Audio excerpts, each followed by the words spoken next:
This is Dr. Tom Roselle. After 43 years of practice and over 1 million patient visits, the Roselle Center for Healing knows what works and knows how you can take control of your health and wellness. My team of doctors practice 21st century integrative medicine. Whether you suffer from chronic pain and fatigue, allergies or headaches, we can help.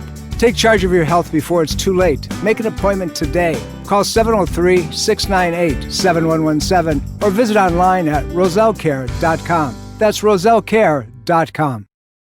The information provided on Dr. Tom Roselle Live by Dr. Tom Roselle, D.C., interview guests, show co-hosts, or substitute hosts is not intended or implied to be a substitute for professional medical advice, diagnosis, or treatment. It is for general information purposes only. Information from this broadcast should not replace the appropriate consultation and examination process by a licensed physician. Always consult your own physician prior to changing any current medical directive or prescription.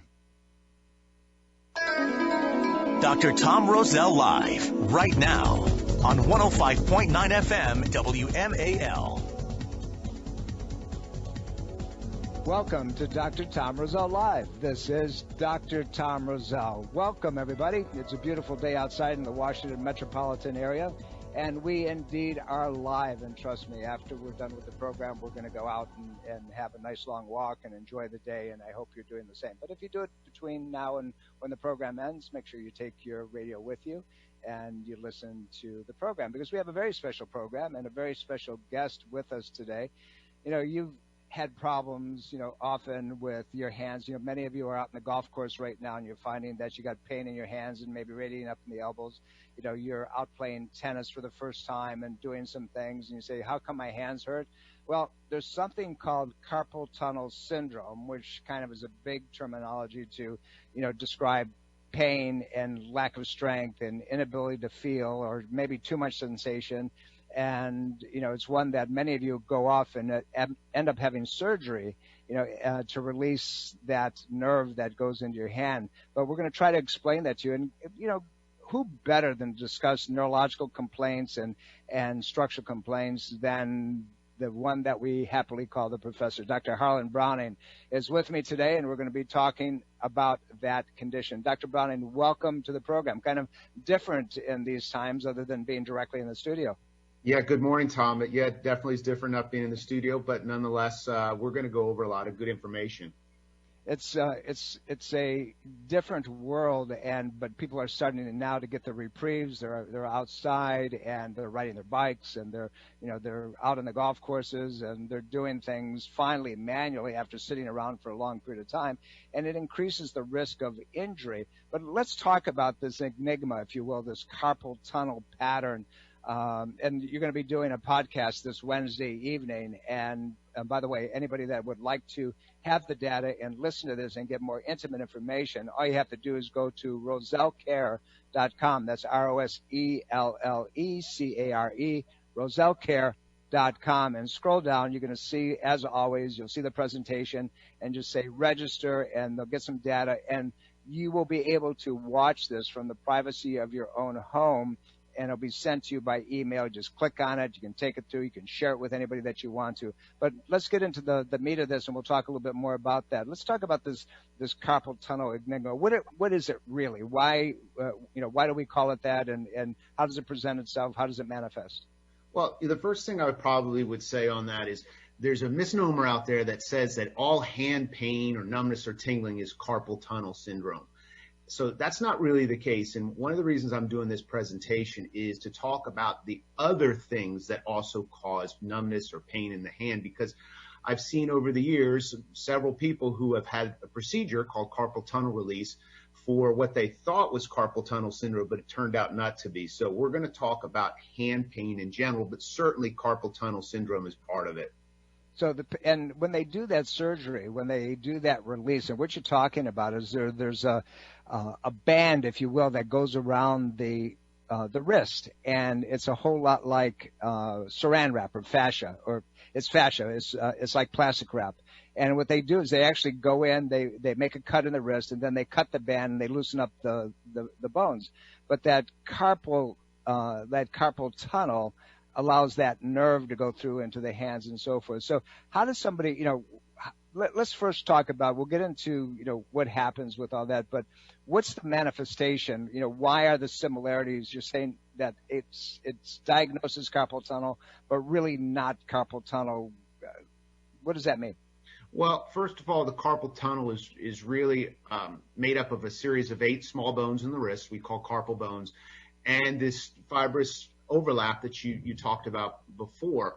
Going through that fibrous overlap is a median nerve, and there's another nerve that passes through there called the ulnar nerve. So when we get any type of compressive force on that band or on the nerve itself, usually because of mechanical overuse, typing, carpentry, stuff like that, then we can traumatize the nerve, and the end product is that the nerve is going to tell us there's something going on. It's usually the form of numbness and tingling, and if time goes by and it's not addressed, then the person will actually start to get weakness. Maybe they'll drop things, and in some folks, the weakness can be pronounced and they get atrophy. One hand looks smaller than the other. When I was first in the clinic many years ago, and I was seeing patients for the first time, we use our hands on a day-to-day basis because so much of our work is structurally related. And I started losing the mound, if you will, the muscle mass on my thumb. And I ended up with a carpal tunnel. And, it was painful, and it was not pleasant at all. Fortunately, by the work that we do, I got full resolution, and it came back no problem, and the muscle plumped up. But what you say is critical. So you have somebody out there in today's world, they're holding onto a bike and their hand hurts. Or does the pain have to be there when somebody is doing something, or once this occurs, is the pain there all the time? It could be either scenario. I think the important part when you're looking at the pain component is the distribution of the pain, and definitely the distribution of the numbness and tingling. The median nerve, that's the nerve that typically gets entrapped in the wrist that causes carpal tunnel, really innervates only our thumb and the next 3.5 fingers over. So it doesn't have really much anything to do with the pinky. So if a person has got hand pain that's inclusive of the pinky, they might have a carpal tunnel, but I can assure you they have other entrapments and other nerve irritation that explains the pinky component. So you need to look at the totality of the presentation, and does it involve the little finger as well as the other fingers. My guest today, Dr. Harlan Browning, and we're talking about carpal tunnel patterns or pain in your hands that seem to be, not only causing you pain, but the inability to do the things that you want to do, enjoy them. And again, you're out there for the first time in months right now and doing things that are much more active. And you're probably wondering why, your hands are hurting and what's taking place, and oh my gosh. And, but we want to show you that you don't have to run off to the surgeon, that this stuff can be fixed. We're here at 888-630-9625. That's 888-630-9625. Welcome your questions on anything that you want to talk about. We're talking about hand pain. It doesn't have to be on topic. You're welcome to call and ask, the distinguishing features of all kinds of things. Dr. Browning, let's get back into the meat of this thing. And why is it that in so many situations that somebody ends up with hand pain? That the first step is, obviously anti-inflammatories and painkillers and so forth. And then the next step in the medical community is surgery, and they go in and do this. And the thing of it is that we know, and what we see is the failure of surgery. It doesn't work. It may work for a short period of time to take the compression off, but now you have an unstable wrist, and other things happen because of that. Does it fully resolve the problem, or what are the sequelae? What are the things that somebody ends up with because they've undergone the surgical procedure? The whole question about surgery, and let's just overlap that over any kind of condition, that there's certain criteria that I talk to my patients about when it relates to, do I need surgery? And probably the most important one is, have you failed conservative options or conservative treatments? In other words, have you gone through some things that are conservative first before you opt for surgery? I see a lot of people that because they have a lot of pain, they go right to that route. And at that point, if the procedure doesn't go well, there's always a guessing game. The person says to themselves, well, God, what would have happened if I did something different before this? So I always tell my patients, you need to exhaust all conservative measures first. The second thing that I tell them is this just a pain scenario or is it an impairment scenario? In other words, pain means just exactly what I said. The person has a lot of pain, but doesn't necessarily have a loss of function. Impairment means that the function has changed. In other words, they are becoming weak, or as you described before, that prominence on your thumb called the thenar eminence, that's gotten smaller over time. It's atrophied. So there's two different scenarios there, and you want to make sure that the impairment and the pain overlap, and you've exhausted all of your conservative options before you even entertain getting surgery done. You know, we've treated a lot of NFL players and a lot of professional athletes in our practice, and this is unfortunately a very common presentation for them. But the point is that we're all athletes in our day-to-day lives. We're lifting, we're doing, we're pushing, we're pulling, we're out mowing the lawn. We have our hands on the lawnmower and we're pushing that, and the vibrational effect of that can cause a problem. Here's the next question that I have, because I want our audience to understand that this is not necessarily a localized situation, that nerve starts, that median nerve, that middle nerve, if you will, starts in the neck, and it comes down, through the shoulder into the elbow and all the way down into the hand. And are there any other signs and symptoms that would begin a warning pattern, a loss of strength, otherwise as a painful pattern presentation that would begin to suggest, I got a problem, but it may not just be in the wrist? Absolutely. So, to get to what you're talking about as far as where the nerves start, you're right, it comes out of the neck. So some people who experience hand pain are getting compression way upstream as the nerve passes out between two vertebrae, and maybe there's a disc compression or maybe there's some degenerative change. So if the person's problem was initiated by maybe a head trauma or was preceded by neck pain, and now all of a sudden we have hand pain or maybe, forearm pain, then I would start to look a little bit further up to see if we get compression as it passes out through the neck. The next step down is that nerve exit, it branches and it meets up with other nerves and it passes between muscles and underneath of our clavicle, and it goes down the whole length of the arm. So there's multiple areas where the nerve can be compressed.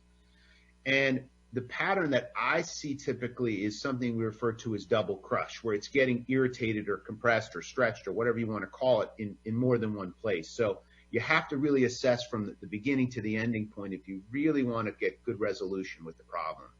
So somebody could show up with, their shoulder aches, or they can show up with, they have a sore neck, a stiff neck. They can't turn their head from side to side as easily as they should. And then over a period of time, what they begin to see is weakness in the hands. They don't have the strength that they should have, or they get a little tingling in the fingers, particularly in the thumb and the index finger area. So it can all start further upstream, as you're saying. It can involve multiple joints. Is that what I'm understanding you to say? Absolutely. So in your scenario, let's say the person has a little bit of arthritis in their neck that's irritating that nerve. Well, if the nerve goes to your hand and those muscles in the hand start to slightly weaken, then we're going to try to compensate by overusing those muscles or maybe recruiting other muscle groups. So that mechanism puts the wrist under a lot more strain because we're using it over and over again in an inappropriate fashion. So by default, we get a carpal tunnel, but it actually started from a cervical problem. So it becomes convenient to just try to treat the carpal tunnel, and maybe it will relieve some of the pain for a short amount of time. But if you don't address the original cause of it, then the person's not going to get the resolution they hope for. Well, we're going to come back and we're going to talk about that very specifically. We're coming up to a break, and we're here at 888-630-9625. My guest today is Dr. Harlan Browning, the professor. We're talking about something that is very, very common, carpal tunnel syndrome. But as you're noting, it can start anywhere, and it can cause a lot of damage and a lot of irritation, a lot of dysfunction. You're listening to Dr. Tom Roselle Live. Don't go away. We'll be right back.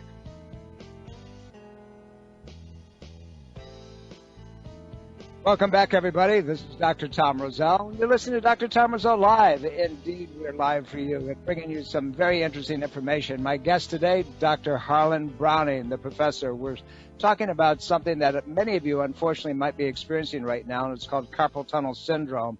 And what that is pain in your hands and numbness and so forth, and inability to lock on to something. Dr. Harlan, we got into a couple pieces of it, and here's the situation where, you end up with pain in one hand and then suddenly it goes over to the other hand, right? So they did surgery on one hand, they did what we call a carpal tunnel release, and then it shows up on the other side. Well, it's a condition that's not contagious. It just didn't kind of go the other way. So that tells you that there's something more midline that may be causing that. You alluded to it a little bit in the first part of the program, and that these conditions can come from other areas, the neck and upper back and so forth, affecting that nerve that goes into the arms. So again, I want to ask the question: what indicators, what suggestions would a patient have that, in suggestions I mean warning signs and so forth, that would indicate that this is a condition that's starting to come about and they better be proactive before they get to their hands? Certainly if we start to develop pain, from the neck down to the arm, that should be a warning sign. If it's reproducible, in other words, if it happens after you do something in particular, then that should be the frequency. If it becomes progressively more frequent or intense, then, that tells me at least that the person needs to do some sort of intervention, because it doesn't sound like what they're doing at home is going to cut it. And the thing is that we have a tendency to ignore things over a long period of time. We say, well, this is nothing, it'll go away, or it's a little stiffness, or what do you expect for your age, or things of that nature. And it really doesn't have anything to do with that. Now, you would expect that somebody who is a manual worker, a carpenter, somebody that's outside doing heavy work with their hands would end up with this type of situation. But the truth of it is, it can affect anyone. And when we see this type of presentation in the office, it's critical that we begin to work it through the old expression, athletes in industry, but we're athletes in our own homes as well. And so we see this type of pattern. There's a nutritional piece as well, that if there's a deficiency of this particular nutrient, that also carpal tunnel problems become more predisposed, if you will. Can we talk about that just for a second? Absolutely. So, classically, when we think of nerve compression or nerve irritation, B6 would be one of our go-tos, B6 phosphate particularly. When we talk about the B vitamins, if we can get them in a phosphorylated form or as close to a phosphorylated form, then they're really metabolically active. So I certainly use B6. It's shown promise in multiple clinical studies over the years. And the other thing, that I would look at is what are some of the natural anti-inflammatories that we can use. So, carpal tunnel can arise just by chronic inflammation and swelling of soft tissue. Maybe the tunnel isn't really that small. Maybe it's just chronically inflamed and swollen. So, proteolytic enzymes, bromelain, papain on an empty stomach can be very powerful as well. Those are the things that people don't think about. We have compromise, we have irritation, because we're always using our hands anyway. We're repetitively doing things. People at home, they're, even seamstress and tailors and so forth, they're using their hands in very specific manners, but it's repetitive motion. And this is a situation where the term repetitive stress injury can come from as well. So we end up with these problems that build up over a period of many years, and subsequently we get to the place where we have a problem. But you mentioned the nutrients, B6 phosphate. Why is that an important situation as a consideration in this type of problem? Well, it literally helps to regenerate the damage in the nerve. The outer part of the nerve is really pretty tough. But at a certain point, when it becomes compressed and becomes ischemic, and ischemic means that the blood flow becomes diminished, then the outer part will start to break down. So B6 is really effective at help to regenerate damage in a nerve. I'm going to ask you the question that really needs to be asked. We're talking about a condition that can be resolved from our point of view. how pervasive is it? How often, does this really show up and people don't realize what they're dealing with? I think clinically I'm probably seeing less carpal tunnel as the years go by for a couple reasons. Number one, you don't have people just nonstop typing anymore. It's more or less software means you click on a little part of the software, you type a little bit, then you click on something else.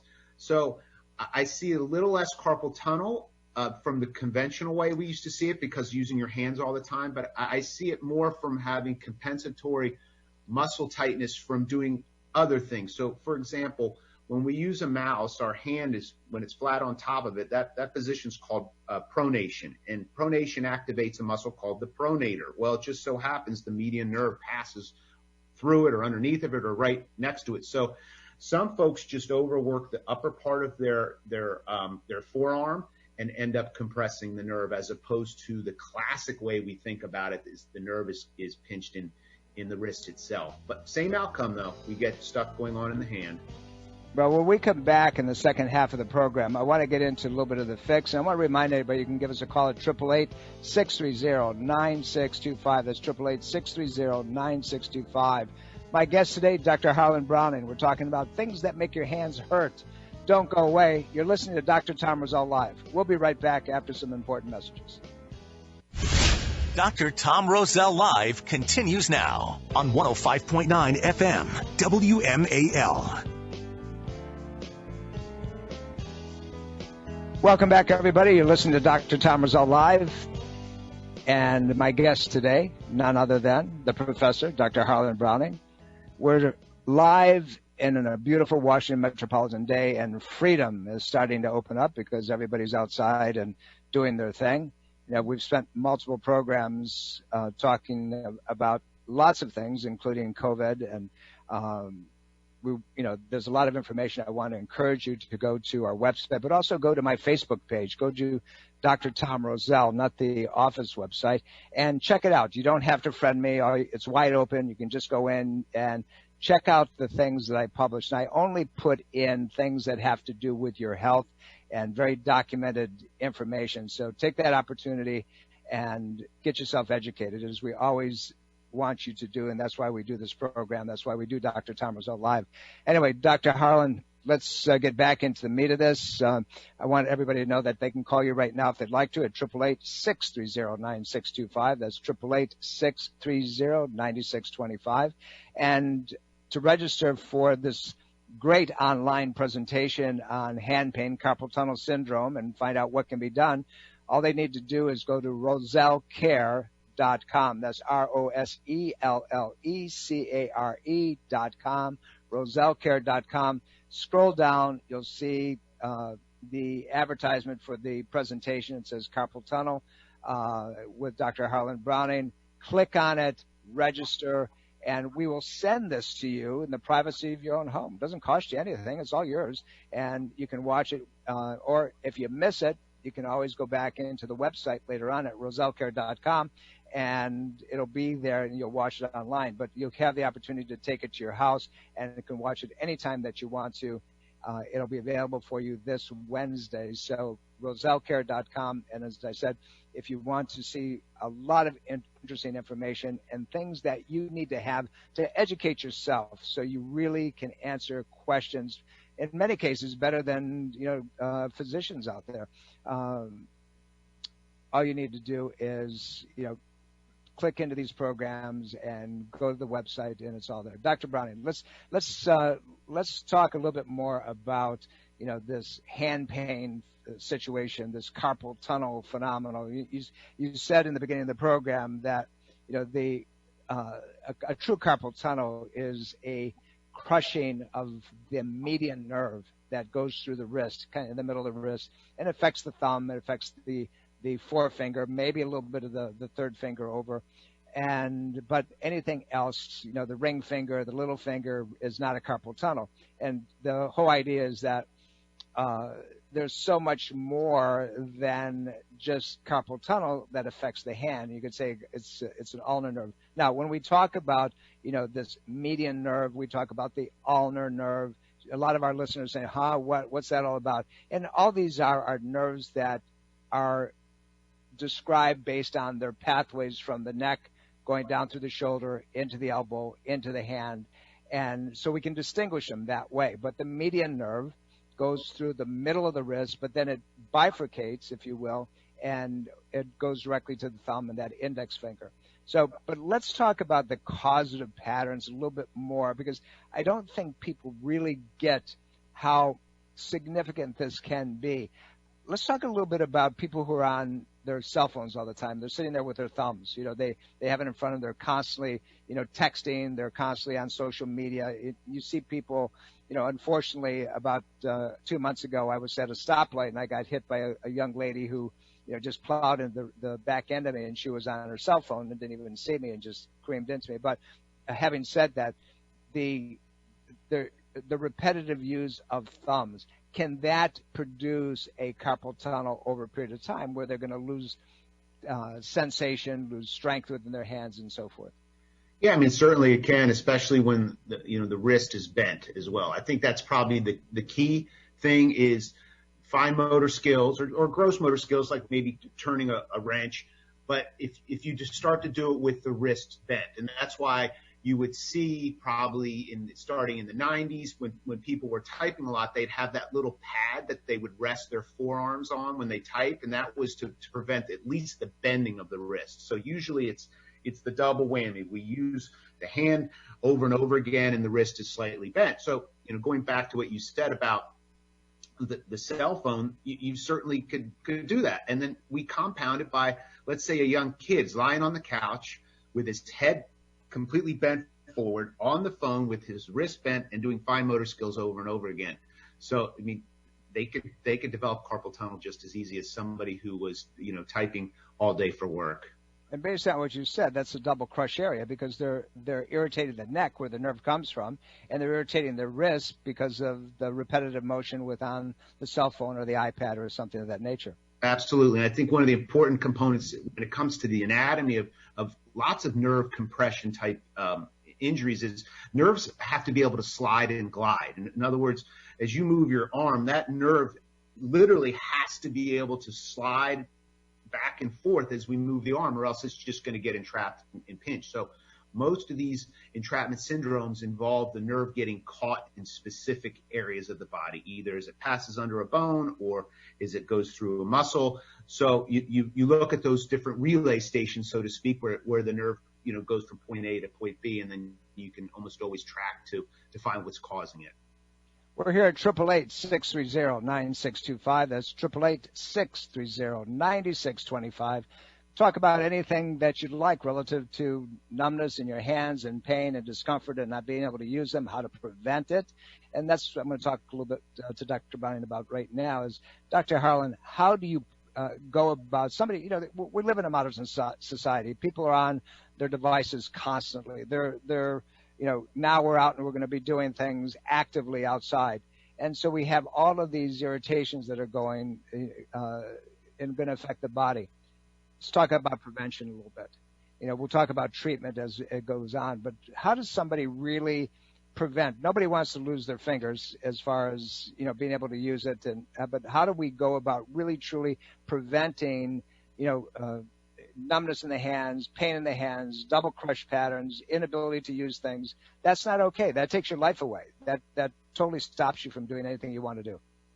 You know, I think probably the simplest way to look at it is just to have really good overall body flexibility and strength. And what I mean by that is a lot of people have just so much limited motion, let's say in their shoulder, which is going to cause them to use their elbow and their wrist more than they need to. So the way I would say to prevent it is just to have a good balance between strength and flexibility of your upper body, good posture when you're doing a task like typing, and then avoid like the simple things, the things that get people in trouble that they don't think about. Sleeping with more than one pillow, sleeping on their stomach, having a tendency to turn their body one way when they're working on a computer because they have two monitors. These things all add up and eventually can cause things like carpal tunnel. You know, it's really, we're living in a very curious society, and the things that we try to force ourselves to do and the like. And, you know, you watch people do strange things.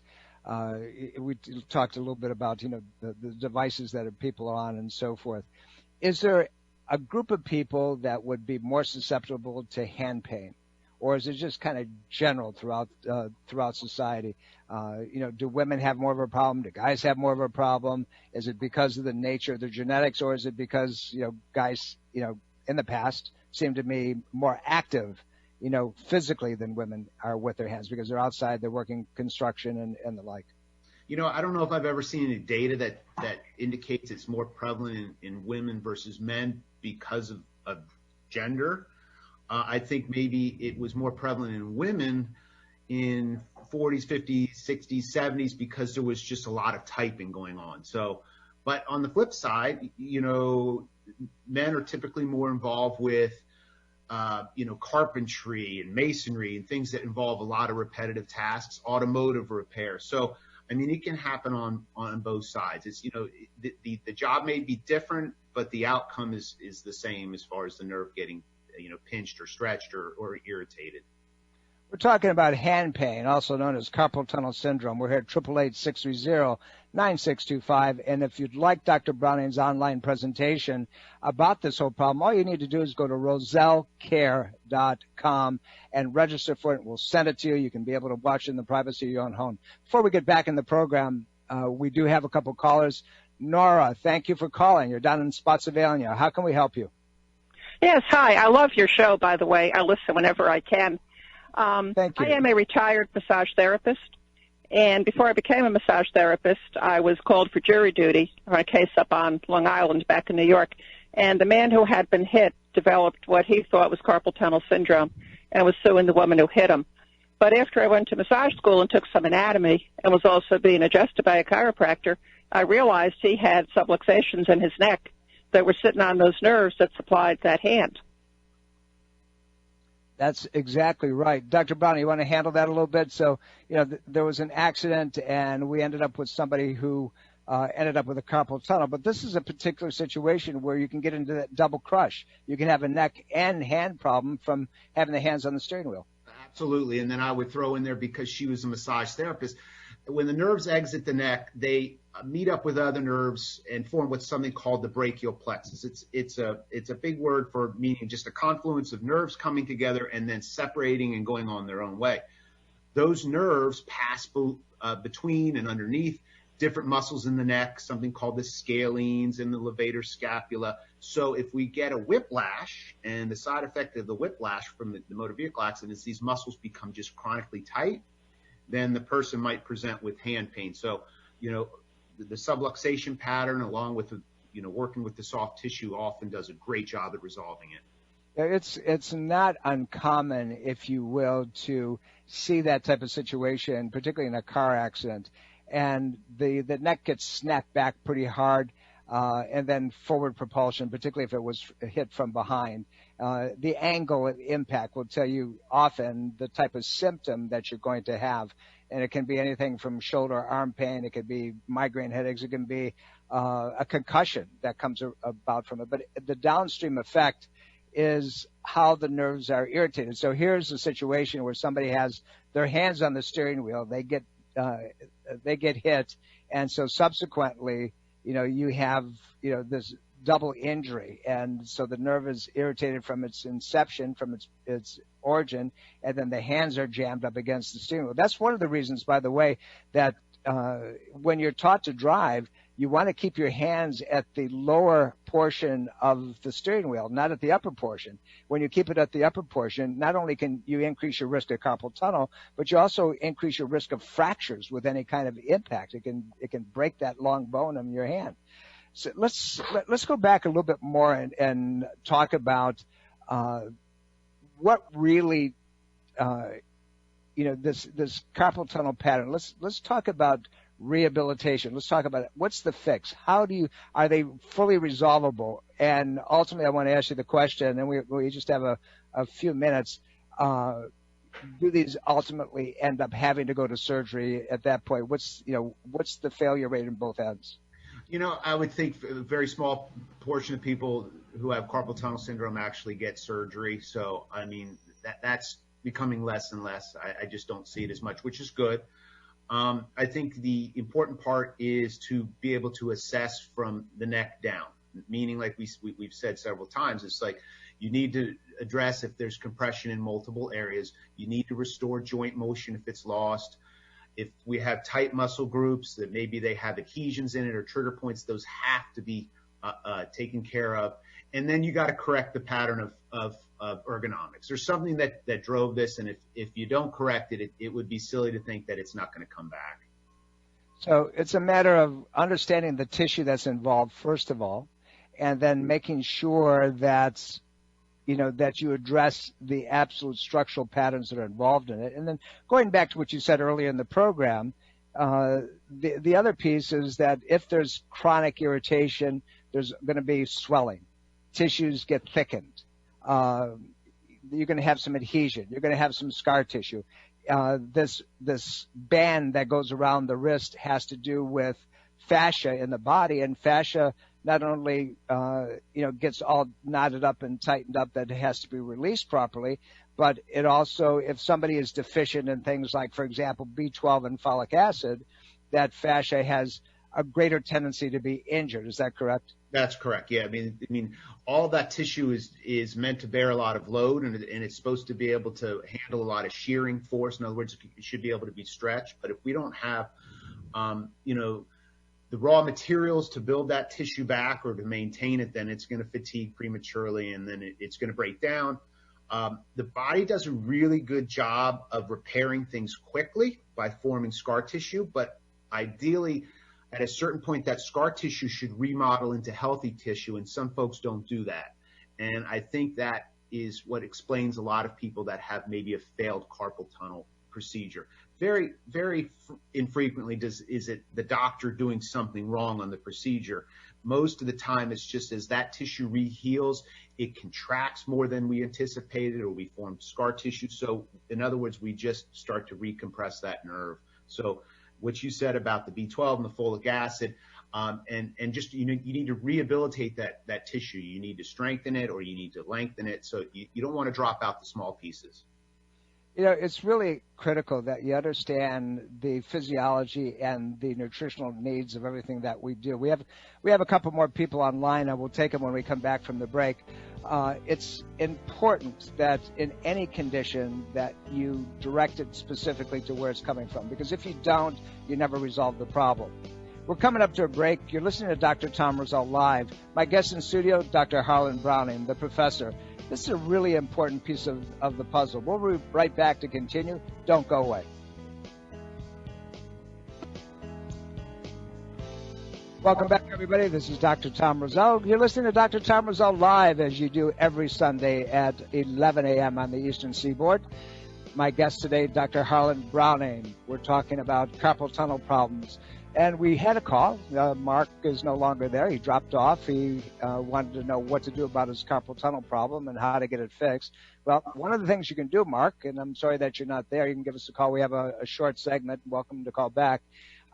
Is go online to register. Go to rosellecare.com. But we do have somebody that is also there. So let's do that one, Dr. Browning. Reese, you're calling from Fairfax. How can we help you, sir? Hello, Tom. How are you? I'm doing well, my friend. This is your old friend from a long time ago. Oh, wow. You remember at the health club. I do remember. I all came back in 2 seconds. What's going on, man? I did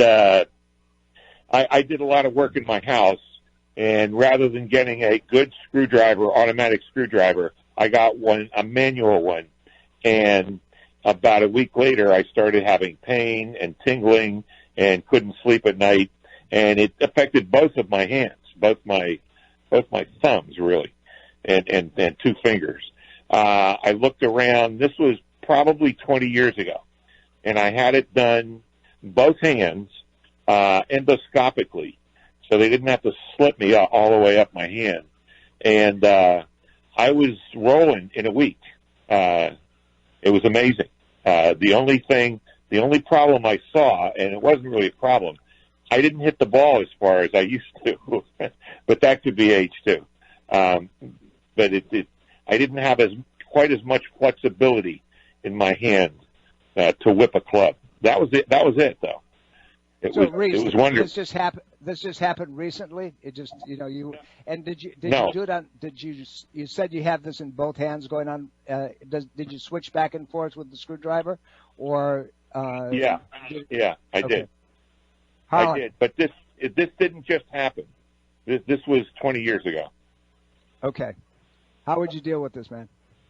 It sounds like, if it happened just with one incidence of using a screwdriver, then you must have had a lot of underlying muscle weakness in that hand. So you would probably want to address that. You stabilize the wrist for a short amount of time. Make sure the carpal bones are moving properly. That's one thing we haven't talked about, is those bones should be quite mobile, and sometimes they become fixated because of previous injuries. You'd be surprised how many people forget that they fell off a bike when they were 15, put their hand out to stop themselves, jammed their wrist up. It hurt for, I don't know, a couple weeks, and then the pain went away, but the range of motion never really came back. So you want to look at that as well.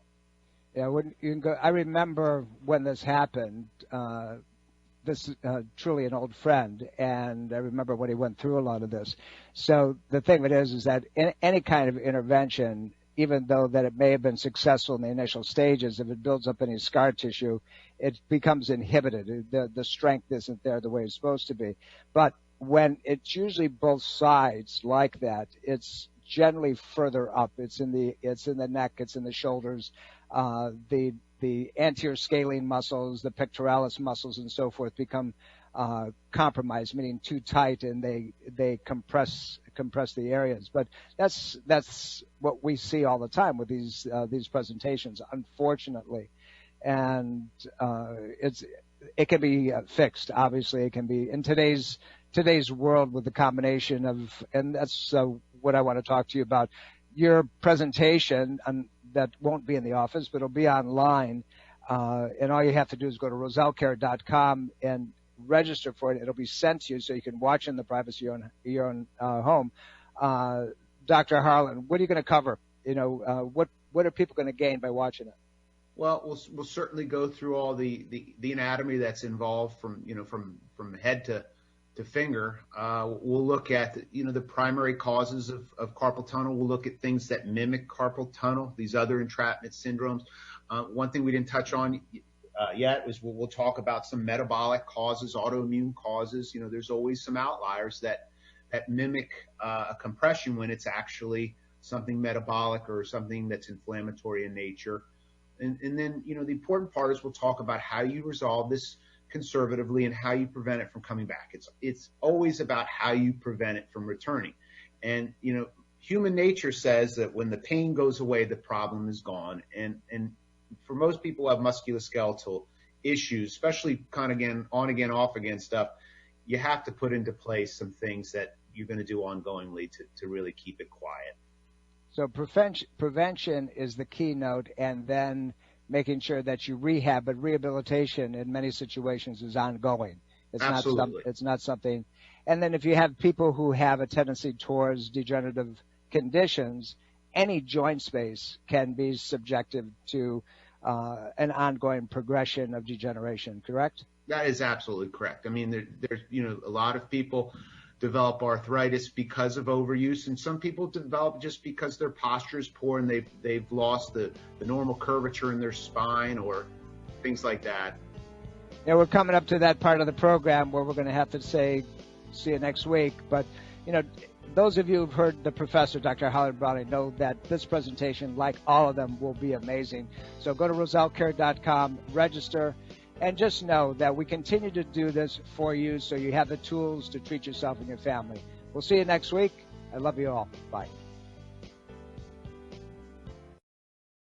Are you dental phobic? Do you neglect your dental health because of fear and anxiety? A beautiful smile begins with exceptional dental care, and you can trust in the expertise of Soft Touch Dental Care and Dr. Michael Chung.